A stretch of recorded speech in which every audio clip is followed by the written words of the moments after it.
pas si ça risque pas, parce que je vais y venir à la fin, je sais pas si ça va pas mettre un peu de confusion Ok, entre mon propos qui est complexe. vas-y, lance-toi, je vais juste mettre l'article dans ce cas-là.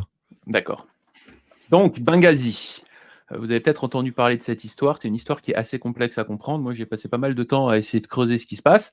Et j'avais une compréhension un petit peu, j'avais l'impression un peu complète de ce qui s'était passé jusqu'à hier, où toutes ces nouvelles informations sont venues tout remuer. Donc, je vais vous faire un petit résumé. Donc, Benghazi, déjà, c'est une ville de Libye. C'est la deuxième plus grande ville de Libye. C'est une ville côtière. Il y a 600 000 habitants, pour vous donner un petit peu de contexte géographique. Qu'est-ce qui s'est passé à Benghazi? Bon, en fait, en 2011, quand Kadhafi a été renversé, il faut savoir que tout le Moyen-Orient est dans une situation de tension assez importante. Il se trouve qu'à Tripoli, la capitale de Libye, on a Christopher Stevens, qui va devenir bientôt, qui n'est pas encore ambassadeur, mais qui va devenir l'ambassadeur américain en Libye, qui décide de partir de Tripoli et d'aller s'installer à Benghazi parce qu'il y a eu plusieurs tentatives d'assassinat contre lui, notamment une tentative à la voiture piégée, et qu'il y a eu plusieurs ambassades occidentales qui s'étaient fait brûler à Tripoli. Donc il s'est dit, tiens, ce serait peut-être une bonne idée d'aller dans un endroit un petit peu moins chaud. Donc il part s'installer là-bas avec son équipe, et il va s'installer dans des bâtiments qui vont être des bâtiments civils qui vont être aménagés pour l'activité diplomatique. Donc ça, c'est important, on va y revenir par la suite. Et il se trouve que dans la nuit du 11 au 12 septembre 2012, il y a eu une attaque dans les bâtiments diplomatiques à Benghazi. Et là, je vais vous lire un passage d'un article du Figaro qui décrit un peu ce qui s'est passé dans cette attaque. Donc ils disent « L'offensive s'est déroulée en 2 temps. En début de soirée, une centaine d'hommes lourdement armés ont d'abord pris d'assaut la représentation américaine, provoquant la fuite de la quasi-totalité du personnel, ainsi que la mort par asphyxie de l'ambassadeur, qui était resté seul à l'intérieur. Le deuxième acte ne se serait joué que plusieurs heures plus tard, dans une maison distante d'1 kilomètre environ, où les ressortissants avaient trouvé refuge. Lorsqu'une équipe des forces spéciales américaines, tout juste arrivée de Tripoli pour leur porter secours, s'est à son tour trouvée prise pour cible. Un scénario qui atteste de la détermination et de l'acharnement dont ont fait preuve les assaillants. » Donc voilà ce qui s'est passé. On a 100 hommes lourdement armés qui sont venus tuer tout le monde. C'est ça qui s'est passé. Et il y a 4 Américains qui ont perdu la vie. Donc l'ambassadeur Christopher Stevens, un diplomate qui s'appelle Sean Smith, et 2 contractants de la CIA, Glenn Doherty et Tyrone Wood. On va revenir à Tyrone Wood un peu plus tard. Donc la première question qu'on se pose, c'est qui est-ce qui a fait l'attaque? On est bien en droit de se poser la question, et compte tenu du fait qu'en plus on est un 11 septembre, donc 11 ans jour pour jour après les attaques du 11 septembre 2001, où, rappelez-vous, les services de renseignement américains avaient trouvé en quelques heures qui étaient les responsables, parce qu'ils avaient trouvé dans les décombres du 11 septembre les passeports des terroristes. Genre, soi-disant, ça c'est la version officielle. Bon, il se trouve que on est combien? On est 8 ans plus tard, donc 8 ans après cette attaque, et la version officielle, c'est qu'on ne sait pas qui a commis l'attaque. Donc vous pouvez aller voir sur Wikipédia, qui est le site des versions officielles en fait, et ils disent on ne sait pas. Il y a eu plusieurs versions qui ont été données. La toute première version, c'était que c'était des musulmans qui étaient en colère suite à la sortie d'un film qui s'appelle L'innocence des musulmans, et vous pouvez trouver la bande-annonce sur Dailymotion, qui est un vieux film de série B, et apparemment, il y a certains musulmans qui se seraient sentis insultés et qui auraient fait cette attaque-là. Cette première version, tout de suite, elle est tombée, elle tenait pas la route, parce qu'on a pu voir dans les différentes descriptions qui ont été données de l'attaque que c'est pas c'est pas une manifestation spontanée, comme on a voulu nous le faire croire, mais c'est vraiment des gens très entraînés et très armés qui sont venus faire cette attaque. Et donc après, on a donné plein de versions différentes. On a dit c'est Bachar el-Assad, c'est le Hezbollah, c'est lui, c'est l'autre. Bon, et finalement, aujourd'hui, toujours pas de version officielle. Il y a, je vous le mettrai dans l'article, c'est pas très important maintenant, une enquête qui semble pointer du doigt quelque chose d'intéressant. Je vous invite à la lire, mais là, c'est pas très important pour mon discours tout de suite. Donc, c'est ça qui s'est passé. Ensuite, il a fallu trouver un peu des responsabilités au niveau du département d'État américain. Comment est-ce qu'on a pu laisser... qui est-ce qui a merdé et qui a fait que ça s'est passé? Et là, Hillary Clinton s'est vite retrouvée dans l'eau chaude. Parce qu'à cette époque-là, donc en 2012, Hillary Clinton, elle était Secretary of State, c'est-à-dire qu'elle était en gros la chef de toute la diplomatie américaine. Donc s'il y a un ambassadeur qui se fait assassiner, à un moment donné, elle est impliquée. Donc juste au-dessus de Stevens, il y avait Hillary Clinton, et au-dessus d'Hillary, il y avait Obama. Bon, il se trouve que Hillary a décidé de prendre le blâme, parce qu'on était juste avant les élections de 2012, les élections américaines, et il fallait que Obama ressorte, ne soit pas inquiété par cette histoire. Donc Hillary a dit ouais, c'est de ma faute. Il y a eu des enquêtes qui ont été faites et ils ont fait le coup, on le connaît tous, celui-là, du responsable mais pas coupable. Ah ouais, en fait, ils auraient pu mieux faire, mais en fait, c'est pas vraiment leur faute. Et finalement, personne n'a été inquiété pour ça. Donc, néanmoins, il y a eu des choses qui sont quand même venues mettre la puce à l'oreille, même des médias mainstream. Déjà, c'est suite à cette affaire-là qu'on a entendu parler du serveur d'Hillary Clinton, le fameux serveur qu'elle avait dans ses toilettes, dont on vient de parler, où elle stockait des documents confidentiels. Et parmi les documents qui étaient sur ce serveur qui a été piraté, on a des liens que des puissances étrangères ont réussi à pirater ce serveur. Eh bien, parmi ces documents, il y avait des documents qui parlaient de Stevens, qui parlait du fait que l'équipe diplomatique était à Benghazi, qui donnait un certain nombre de renseignements qui, si jamais vous êtes intéressé pour faire du mal à ces gens-là, ce sont des renseignements qui, ma foi, pourraient vous intéresser. Donc déjà, il y a eu ce premier point. Est-ce que Hillary, elle aurait pas... soit elle a fait preuve de beaucoup d'insouciance par rapport à ça, une insouciance qui a causé la mort de 4 personnes, soit elle aurait peut-être fait exprès de lâcher ces documents. Il y avait beaucoup de gens qui pensaient ça. On va y revenir un peu plus tard. Donc ça, c'est pour les emails de la sécurité. Et autre point aussi qui a été reporté, c'est qu'à plusieurs reprises, apparemment à 600 reprises, il y a eu des demandes d'augmentation de la sécurité. Les gens qui bossaient à Benghazi se sentaient pas en sécurité. Ils ont fait des demandes pour augmenter la sécurité. Donc c'est là que j'en reviens au fait qu'on est dans des bâtiments civils. On n'est pas dans des ambassades qui ont été construites avec un système de sécurité qui est très important et pensé pour la zone du Moyen-Orient qui était quand même en plein trouble géopolitique à ce moment-là. Mais en fait, c'était des bâtiments civils. Et en plus, plutôt que d'augmenter la sécurité, comme ça avait été demandé à plein de reprises par les gens qui travaillaient là-bas, la sécurité a été diminuée. Donc en fait, ils ont dit attention, on a des problèmes, il faut augmenter la sécurité. Et Hillary Clinton a décidé de diminuer la sécurité. Alors bon, elle va dire oui, non, c'est pas moi, j'étais pas au courant, elle essaie de se couvrir, mais bon, c'est ça qui s'est passé. Donc deuxième point qui est fortement quand même suspicieux dans Hillary Clinton et son implication dans cette affaire. Bon, on va laisser Hillary Clinton momentanément de côté, parce que l'affaire Benghazi, c'est pas seulement cette attaque. L'affaire Benghazi, il y a aussi le général Flynn qui a beaucoup fait parler de lui dans cette affaire-là.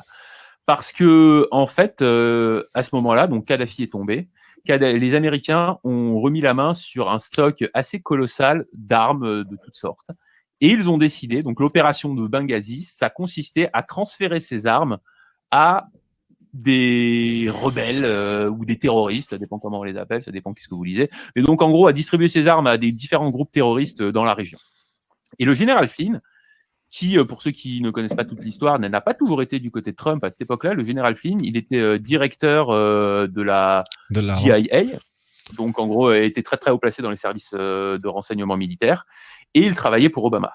Et il a commencé à écrire plusieurs mémos, où il disait que, hey, attention, là, à force de donner des armes à tout le monde et à n'importe qui dans la région, il y a un risque qu'il y ait un califat qui se développe là-bas. Et ce califat s'est effectivement développé et il portait le nom de ISIS ou Daesh, dépendant du pays dans lequel vous vivez. Donc, en gros, dès le début, Flynn a dit, donnez pas des armes à tout le monde parce que ça va mettre le chaos dans le Moyen-Orient. Et donc, en fait, il affirmait déjà que c'était une volonté du département américain de distribuer ces armes. Il a annoncé que ça allait avoir des conséquences très néfastes en termes de terrorisme, donc ce qui a été le cas. Et après, il s'est servi, donc ce sera plus détaillé dans l'article, mais de différents mémos qu'il a lâchés à des moments très très stratégiques, justement pour quelque part empêcher Obama de continuer son agenda très très belliqueux et très belliqueux au Moyen-Orient. Donc là, vous avez aussi une partie des raisons qui ont fait que Flynn a été un des premiers à être ciblé dans cette histoire de collusion avec la Russie. Ouais, tout à fait. Et donc, en fait, Flynn, il a donné des munitions aux gens qui s'opposaient à l'agenda géopolitique d'Obama. Et je ne sais pas si vous vous souvenez, mais ça a eu quoi comme conséquence? Pendant le conflit en Syrie, il y a eu un certain nombre d'opérations militaires qui ont été annulées au dernier moment. Et on a vu à ce moment-là, c'était quoi, dans les années peut-être 2014, on a vu la Russie qui reprenait sa place d'acteur majeur dans la géopolitique et d'acteurs militaires majeurs sur l'échiquier mondial. Donc, Obama a été pas mal affaibli dans toute cette histoire, notamment suite à l'intervention de Flynn. Donc ça, c'était un petit peu l'histoire qu'on se racontait jusqu'à hier. Et donc hier, on a ce type qui s'appelle Allen Parrott, qui est déguisé un peu comme Merlin l'Enchanteur, qui a déclaré avoir des documents, des quantités de documents, des terabits de documents, transmettre au président. Donc, et qu'est-ce qu'il raconte dans son interview? Ce monsieur-là, il nous raconte un petit peu toute l'autre partie de l'histoire à laquelle on n'avait pas forcément accès jusqu'à là. Donc, avant qu'on rentre dans cette histoire-là, pourquoi est-ce qu'on ferait confiance à ce type-là? C'est vrai qu'il est habillé bizarrement, déjà. Pourquoi est-ce qu'on ferait confiance au dire de cette personne-là? Eh bien, il se trouve que cette personne-là, dans l'interview, elle est interrogée par 2 personnes. Et une de ces 2 personnes, c'est le père de Tyrone Woods, qui est la personne, donc le contractant de la CIA, qui a perdu la vie à Benghazi. Donc, on peut déjà voir pour quelle raison cette personne-là aurait à ce que la vérité éclate. Ça ne veut pas dire que c'est la vérité. C'est peut-être que tout ça, c'est un coup du deep state pour mettre de la déstabilisation et tout ça. Moi, personnellement, je ne le pense pas parce que les informations font trop mal pour que ce soit le cas. Mais je vous invite à prendre toutes les pincettes, tous les guillemets, tous les conditionnels qu'il faut. Les informations qu'on vous donne ne sont pas encore vérifiées.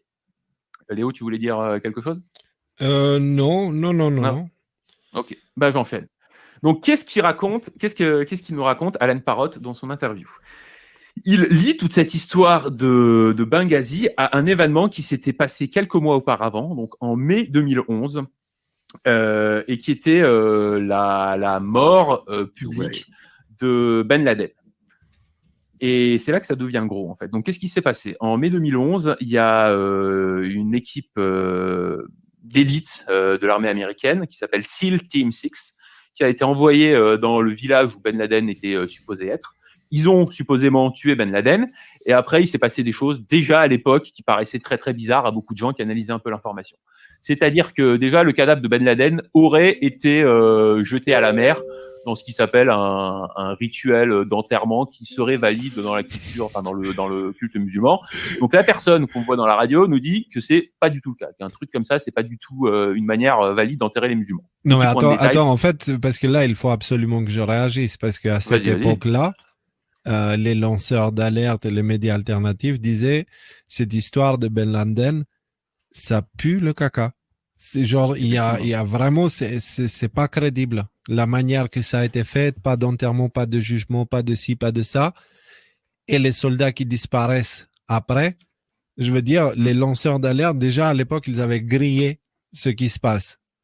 Le truc, la différence, parce qu'il y a beaucoup de gens qui savent déjà toutes ces choses-là. La différence maintenant, c'est que ça commence à être officiel, en fait. Ce n'est plus, encore une fois, on sort de complotiste.com ou chapeauonalu.fr. On est en train de passer dans ces informations sortent dans les médias de masse, en fait.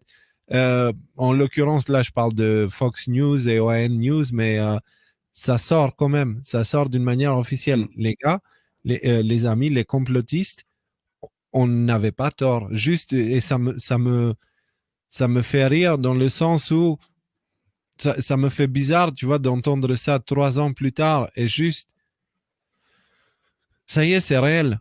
C'est réel. Je suis pas le seul complotiste, on n'est pas les seuls complotistes. Maintenant, on a le département de justice du pays le plus puissant du monde qui est de notre côté. Juste, moi, ça me va comme contexte là en ce moment. Voilà, je voulais juste préciser ça pour ceux qui en ont chié, parce qu'il n'y a pas d'autre terme, pour ceux vraiment qui ont eu du mal, parce qu'ils voyaient ce qui se passe, ils parlaient à leur entourage et leur entourage les pointait du doigt, etc. Les amis, vous n'aviez pas tort. Vous n'aviez pas tort. Maintenant, il ne faut pas aller leur dire hey, « tu vois, je te l'avais dit ». Mais il faut quand même propager l'information et dire « tu te rappelles quand je te disais, ouais, bah voilà, maintenant c'est sorti officiellement ». Voilà, c'est important. Excuse-moi, Rudy. Oh, pas de problème, pas de problème. Donc ouais, pourquoi ça paraissait bizarre déjà à l'époque, alors qu'on n'avait pas tous ces renseignements?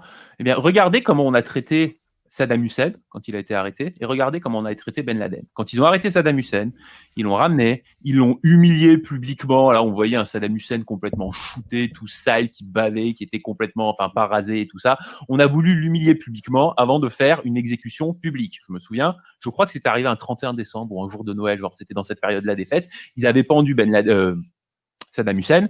C'était passé à la télévision, ils en avaient fait, ils avaient vraiment mis tout le paquet pour montrer les muscles en fait. Regardez, si vous vous en prenez aux Américains, c'est ça qui va vous attendre. Donc en gros, ils avaient envoyé ce message.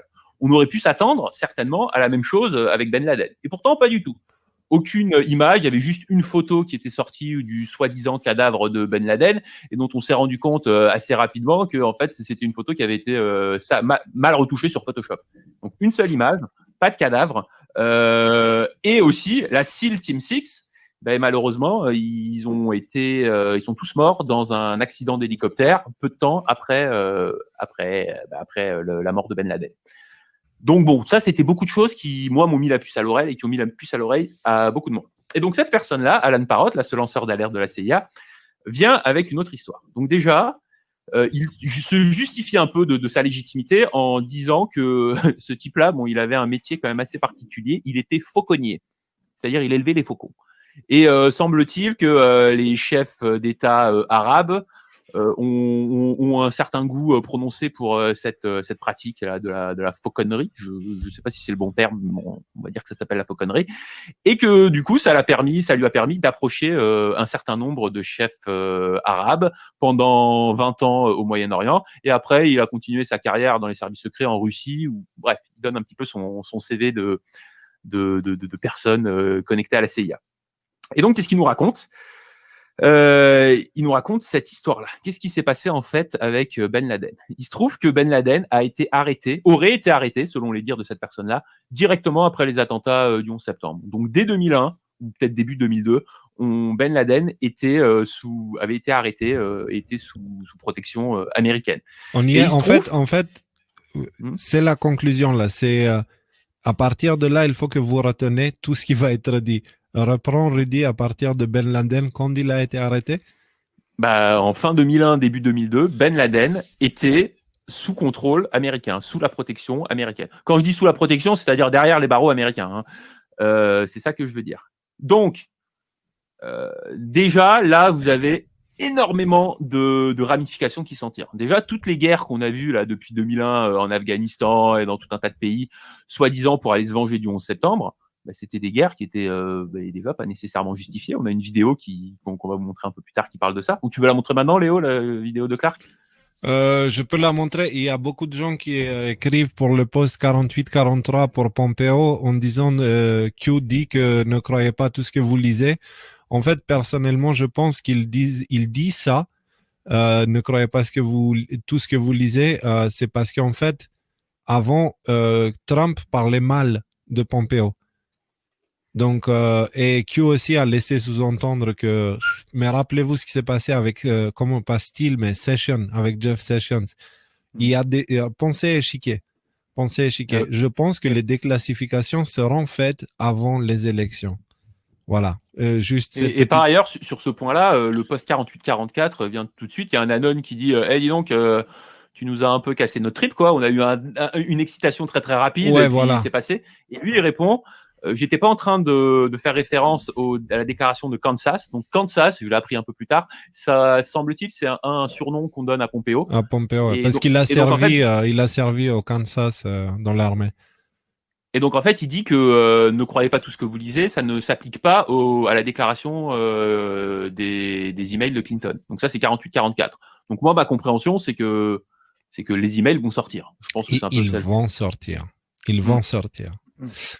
Alors, je mets la vidéo du coup, je mets l'extrait à partir de 3 minutes 30. Je vous laisse juste regarder un petit extrait pour que vous ayez une idée de quoi on parle. Because the plans had been made and set in stone by John Brennan to extradite bin Laden from Tora Bora to Iran, where he remained under house arrest for 10 years with more than 100 Al-Qaeda leaders and their families. Maintenant, écoutez. So what you're saying is that there was no need for us to invade Afghanistan under the pretext of getting Al-Qaeda if the U.S. government knew and was actually protecting his life in Iran. Is that correct?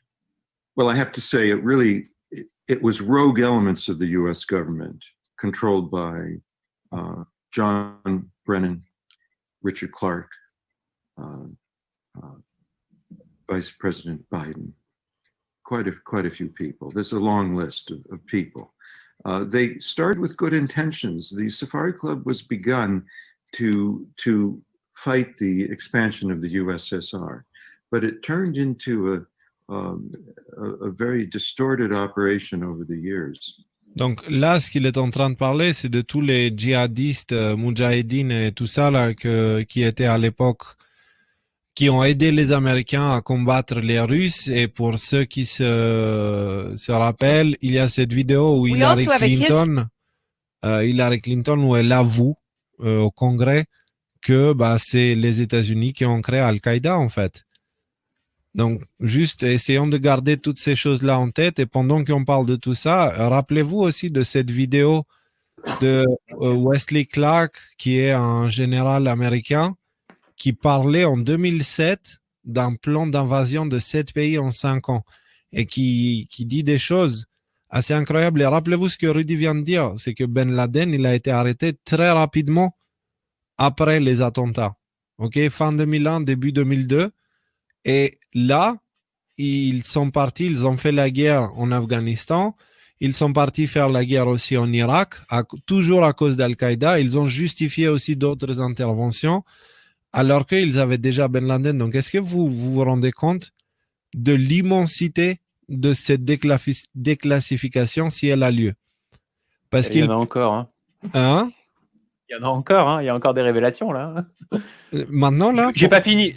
J'ai pas fini moi dans mon exposé. Il y a encore 2-3 petits points. Alors vas-y, oui. J'ai passé le petit extrait. Alors la vidéo que vous voyez ici, vous la trouverez dans l'article du live de ce soir, mais on l'a publié aussi dans le. C'est ici là, dans le fil d'information à la page d'accueil de notre site. Voilà. Alors, désolé, tu peux continuer. Non, aucun problème. Donc, qu'est-ce que donc voilà, ils ont envoyé la Team 666 qui tue Ben Laden et les gens de la Team 666 qui se fait abattre dans un accident d'hélicoptère peu de temps après. Donc, qu'est-ce qu'il nous dit Alan Parrott? En fait, il nous raconte que Ben Laden était aux mains des Américains depuis 2001-2002. Il nous raconte qu'en fait, il se le gardait sous le coude pour faire un coup politique, pour faire un trophy kill, enfin une mort trophée, quand ce serait approprié. Et quand est-ce qu'ils nous ont annoncé la mort de Ben Laden? Ils l'ont annoncé en 2011, c'est-à-dire peu de temps avant les élections de novembre 2011 pour le deuxième mandat de Barack Obama. Bon, ok, ça déjà, ça met aussi un petit peu la puce à l'oreille. Donc Ben Laden, il était où pendant ces 10 ans? Et en fait, c'est une information choquante. Les Américains ont sous-traité la garde de Ben Laden à qui? À l'Iran. L'Iran qui est quand même un pays pas spécialement ami des États-Unis. Donc John Brennan a décidé de sous-traiter la garde de Ben Laden à l'Iran. Et il devait être quelque part à un endroit, donc attends, j'avais noté le nom de la ville, bon je vous le marquerai dans l'article le nom de la ville, mais donc il devait le mettre là. Et il se trouve que les Iraniens, eh bien ils ont pas livré quoi. C'est-à-dire ils l'ont mis là un petit moment, là où il était supposé être, avec plein d'autres membres de Al-Qaïda et leurs familles. Et après, ils l'ont foutu ailleurs. Ils l'ont mis ailleurs. Et après, les Américains ont décidé de jouer la carte de « on va tuer Ben Laden ». Ils envoient cette mission, la Team 666. Au dernier moment, les Iraniens, ils décident de remettre Ben Laden là où il est supposé être pour qu'il puisse se faire abattre par les Américains. Mais à la toute dernière seconde, ils switchent Ben Laden avec un sosie. Alors, comment on le sait? Il donne des exemples qui justifient, et donc Alan Parrott prétend avoir des documents pour justifier tout ça. Donc, ils ont changé Ben Laden. Ils tuent quelqu'un qui n'est pas Ben Laden. Donc, la SEAL Team 6, ils arrivent, ils accomplissent leur mission et ils se rendent compte que, non, en fait, c'est pas Ben Laden. Donc, ils se rendent compte un peu du chaos que ça peut produire. Parce que si à ce moment-là, on a les Américains qui font la fête devant la Maison Blanche en disant « Ah, on s'est vengé, c'est super, c'est la fête ». Donc là, si ça sort dans les médias à ce moment-là que, en fait, non, on a raconté n'importe quoi, que le département d'État a raconté n'importe quoi, c'est la fin de l'administration Obama. Qu'est-ce qu'il nous rajoute de plus, Alan Parrott? Il nous rajoute que Obama n'était même pas au courant que la Team 666 avait été envoyée. Elle avait été envoyée par Hillary Clinton et un autre gars qui s'appelle Panetta, qui à ce moment-là était un des leaders du renseignement américain à ce moment-là. Donc Clinton et Panetta ont décidé, sans l'accord d'Obama, d'envoyer un hélicoptère d'envoyer une mission pour aller se débarrasser de Ben Laden. Juste au moment où en fait ils ont dû baisser le radar, l'hélicoptère est passé, ils ont remonté le radar. C'est que quand ils ont remonté le radar que Obama a été mis au courant. Et ils lui ont dit, en gros, soit tu nous suis et tu greenlight, tu donnes ton feu vert pour cette opération, soit, donc Hillary Clinton a menacé Obama et en lui disant, on va tout dévoiler aux médias et c'est ta fin politique. Donc déjà, on se rend compte que même à l'époque où c'était Obama le président, quand même, c'était Hillary Clinton qui tirait les ficelles dans l'arrière-boutique. Donc ça, c'est aussi quelque chose de très intéressant. Et donc, en fait, qu'est-ce qui se passe là? Il donne la description de comment la team, le SEAL Team 6 s'est fait abattre. Et ils n'ont pas du tout respecté les procédures de comment on est supposé agir dans ces moments-là. Donc moi, je vous répète de ce qu'il a dit, je n'ai pas forcément beaucoup de connaissances militaires, mais en gros, il raconte que quand vous allez débarquer dans un village ou pour aller faire une opération, vous arrivez, vous débarquez, vous vous posez, tout le monde sort, l'hélicoptère repart aussitôt et la mission peut avoir lieu. Là, c'est pas du tout ce qu'ils ont fait. Ils ont pris un hélicoptère qui était une espèce, il décrit ça comme un bus scolaire, un vieux truc super lourd, très très peu manœuvrable. Ils ont fait du vol stationnaire au-dessus du village où il devait intervenir la SEAL Team 6 pendant... donc là, qu'on soit bien clair, on n'est pas dans l'opération pour tuer Ben Laden, on est dans une opération postérieure, une opération militaire sur laquelle la SEAL Team 6 a été appelée. Ils restent au-dessus du village pendant un moment, à descendant à la corde les uns après les autres, jusqu'à ce qu'ils se fassent abattre par un missile Stinger. Et c'est là que ça devient intéressant. Donc un missile Stinger, c'est comme un lance-roquette, un truc apparemment qui est utilisable par tout le monde. Il n'y a pas besoin d'être un militaire ou quoi que ce soit. Un enfant de 12 ans peut prendre un Stinger et tirer pour essayer d'atteindre un avion ou d'atteindre un hélicoptère. Donc surtout si c'est un hélicoptère qui bouge pas, c'est encore plus facile. Et donc en fait, c'est comme ça qu'ils sont tous morts, les gars de la SEAL Team 6. Et là, ça a posé un problème parce qu'une unité d'élite américaine qui se fait abattre, il y a une enquête qui a lieu. Et qu'est-ce qu'ils ont retrouvé? Ils ont retrouvé un bout du missile du missile Stinger qui a abattu l'hélicoptère avec un numéro de série. Et ce numéro de série, à quoi il renvoie? Il renvoie aux armes que les Américains s'amusaient à distribuer depuis l'opération Benghazi à tous les terroristes de la région. Donc là, c'est la panique, parce que si on apprend que c'est avec des armes que les États-Unis ont donné à des terroristes que une équipe d'élite américaine s'est fait abattre, je veux dire, là, ça pue, là, ça va faire la première page des journaux, c'est la fin de l'administration Obama. Donc, qu'est-ce qu'on fait? Hop, on met en place l'opération Benghazi, qui consiste à nettoyer toutes les traces. Donc, apparemment, ce que nous dit Alan Parrott, c'est que Stevens était là-bas pour nettoyer en fait toutes les traces de transfert d'armes qui auraient pu servir à tuer ces militaires de la SEAL Team 6. Donc ça, c'est déjà le premier point. Donc Stevens était là, il savait ça. Et ça a l'air d'être quand même dans les processus que Hillary Clinton met en place, quand il y a des gens qui savent des choses, même si ces gens-là sont des alliés à elle, qui les ont aidés, elle les abat pour qu'ils puissent plus parler. Donc ça a été le cas de la SEAL Team 6, et peut-être que ça a été le cas de Stevens aussi. Donc c'est ça nous éclaire, ça nous donne plein de clés de compréhension de ce qui s'est passé à Benghazi, à savoir que pourquoi est-ce qu'on a laissé Stevens se faire assassiner? Peut-être que c'est justement parce qu'il avait fini son opération de nettoyage par rapport à ses missiles Stinger et à toutes ses armes, et que maintenant c'était quelqu'un qui dérangeait, et donc on l'a laissé se faire abattre. Et un autre point qui a été mentionné dans la vidéo et dont je vais pas parler, c'est que pourquoi ils ont fait ça, les Iraniens? Pourquoi ils ont changé? Ils ont mis un sosie de Ben Laden au dernier moment. Parce que qu'est-ce qu'ils ont fait? Ils ont fait chantage auprès des États-Unis. Ils ont dit maintenant vous allez nous donner 152 milliards de dollars. Donc 152 milliards, pour ceux qui ont vu un des lives précédents, rappelez-vous de l'analogie des piles de billets de banque. 152 milliards de dollars, c'est une pile de billets de 100 dollars de 152 km de haut. Donc 152 milliards de dollars, dont 2 milliards en cash, qui allaient revenir aux États-Unis pour aller corrompre tout le monde, pour que tout le monde ferme sa gueule. Et donc les 150 milliards qui restent, dans la poche de l'Iran, quoi. 150 milliards. Je ne sais pas si on se rend compte de ce que c'est, 150 milliards. Là, on vient de nous dire qu'on a fermé tout l'Occident parce qu'on n'avait plus de budget pour les hôpitaux et parce que, dis donc, on allait faire le Covid, ça allait remplir les hôpitaux. Donc, voilà l'ampleur du désastre tel qu'il se dessine devant nous. Cette personne-là, Alan Parrott, a été mise en connexion avec un congressman, une personne du Congrès, dont on ne sait pas encore qui c'est, mais pour que cette personne donne les documents à Trump.